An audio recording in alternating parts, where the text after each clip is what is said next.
امریکی قوم کے نام اپنے تازہ ترین خطاب میں صدر ٹرمپ اندازوں کے برعکس کوئی واضح منصوبہ نہیں پیش کر سکے ہیں، تاہم ان کا یہ ضرور کہنا تھا کہ امریکہ ایران میں اپنے اسٹریٹجک اہداف حاصل کرنے کے قریب ہے اور یہ کہ آئندہ 2 سے 3 ہفتوں کے دوران ایران پر شدید حملے کیے جائیں گے۔ انہوں نے ایران کو پتھر کے دور میں دھکیل دینے کی دھمکی بھی دی۔ اس جنگ کے آغاز کے بعد سے وہ تمام چیزیں ہوئیں جن کی ڈونلڈ ٹرمپ نے شاید امید نہیں کی تھی، جیسا کہ ابتدائی بھاری نقصانات کے باوجود ایران اب بھی بھرپور انداز میں جنگ جاری رکھے ہوئے ہے اور رد عمل دینے کی صلاحیت برقرار رکھے ہوئے ہے۔ امریکہ اور اس کے نیٹو اتحادیوں کے درمیان جنگ کے حوالے سے اختلافات اب واضح طور پر کھل کر نظر آ رہے ہیں، اور ٹرمپ نیٹو اتحاد کو نہ صرف کاغذی شیر قرار دے چکے ہیں بلکہ اس سے الگ ہونے کی دھمکی بھی دے چکے ہیں۔ جنگ 1 ماہ سے زائد عرصے سے جاری رہنے کے باوجود ایران میں وہ عوامی رد عمل نظر نہیں آ رہا جس کی ٹرمپ اور نتنیاہو کو توقع تھی۔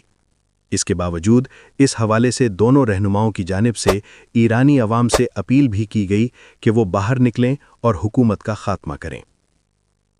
خلیجی ممالک میں امریکی فوجی اڈوں پر حملے کر کے ایران نے نہ صرف انہیں بہت زیادہ نقصان پہنچایا ہے بلکہ ان ممالک کے محفوظ ہونے کے تشخص کو بھی بری طرح متاثر کیا ہے۔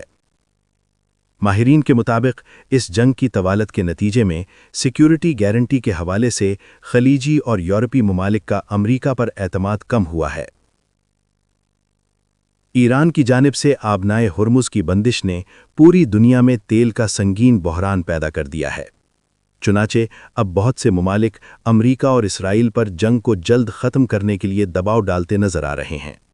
اور چند ممالک نے فوجی کارروائیوں کے لیے اپنے اڈے دینے سے انکار کیا ہے۔